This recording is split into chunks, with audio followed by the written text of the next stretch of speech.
This is a story about a treasure hunt, and it begins as all buried treasure stories do, with a map. It was actually a map that I had filched at the age of 7 from Gaddis Howland's Esso station. There was a rack there of maps, state maps, and a sign that said, "Help yourself." So I did, to about a dozen or two.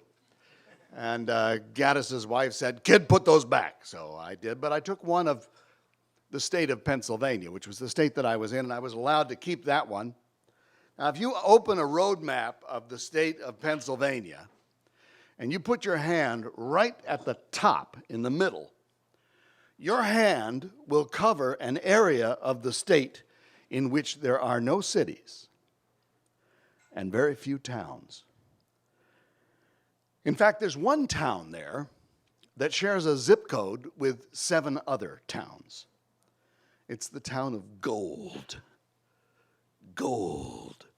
Pennsylvania. I said this story begins with the treasure map, but it really begins with my father's cockamamie idea. My father had a lot of cockamamie ideas. He was the king of cockamamie. I was 15 years old. I was the oldest of 7 children. My name is Dennis. And it went Dennis, Wayne, Brenda, Paul, Christine, Nancy, Philip. Dennis, Wayne, Brenda, Paul, Christine, Nancy, Philip. Dennis, Wayne, Brenda, Paul, Christine, Nancy, Philip. You can probably do this now. Dennis, Wayne, Brenda, Paul, Christine, Nancy, Philip. With me.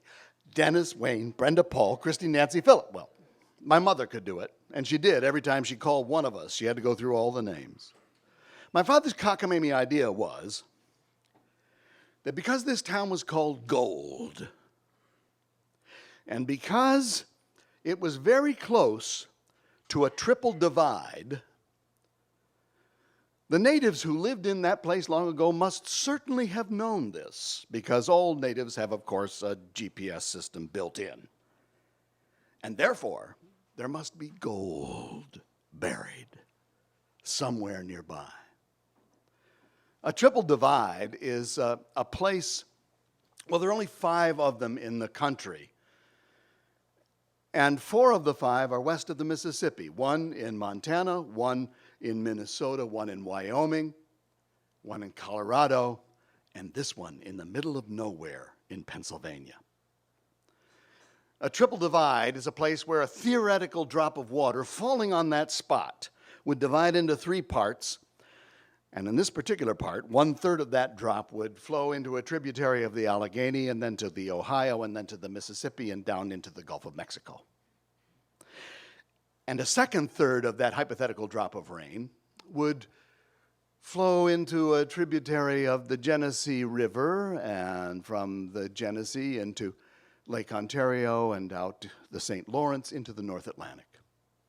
And the third of the hypothetical drop, well, it would go into the Allegheny and out, into the Susquehanna through Pine Creek and out into the Chesapeake Bay into the mid-Atlantic. And my father knew that there was gold buried somewhere nearby. Now, my mother would have nothing to do with it, so she packed some sandwiches just in case we did happen to find gold. She wanted some steak in it, some lunch for us, and she took a jar and she filled it with candy bars, 1 each for Dennis, Wayne, Brenda, Paul, Christine, Nancy, Philip, and a big one for my father. And we gathered implements of digging into the station wagon, and we set out with the treasure map for gold. Now, I was 15 years old. This was 1963. And I knew it was very unlikely that there would actually be any gold, but my father was my father, and part of me wanted to believe him. And so I began to make the list of what I could buy with all that gold. A new bicycle, a complete collection of the Beach Boys. Well, we drove, and we got to that place where the marker was that said, only triple divide east of the Mississippi. And we went back on a back road And we all got out of the car and clambered over a fence and off into the woods. And my father said, "There, dig there." So we did. We dug and we dug and we dug and we dug. And we found nothing. Meanwhile, my father was off in another direction in the woods, and he was saying, "Come on over here, dig over." So we did. We went over there and we started digging. And we dug and we dug and we dug. Nothing. It never occurred to me that anything that had been buried by the Native Americans, the Lenape, who inhabited that place up until the so-called New Purchase of 1785, which took them out to Ohio, would by now be at least 10 feet under present level of ground. But anyway, we kept digging and digging and digging and found nothing, and we were finally exhausted. It was a hot, sweaty August day. And it was time for lunch. So we sat down and we opened the pack that my mother had provided: peanut butter and jelly, potato chips, lemonade, and those candy bars. There's nothing like a peanut butter, jelly, and lemonade lunch in the middle of the woods when you've spent a hard day digging for treasure. So we feasted. By that point, my father had decided to give up looking for treasure, but he had another cockamamie idea. He said, "Each of you go, get some stones." So we went off and we brushed leaves away and we found stones and we gathered stones together. And he said, "Now dig a hole right here." We dug a hole. That mayonnaise jar that my mother had put the candy bars in came in very handy because my dad said, "Now I want you to all take something out of your pocket." So I took a compass that I'd gotten out of a box of Cracker Jacks. And my brother took an old penknife, and Paul, he put in a button, and Brenda put something in, and Christine and Nancy, and Philip, well, he was just a baby, so we put in a couple of his bobby pins from his diaper bag.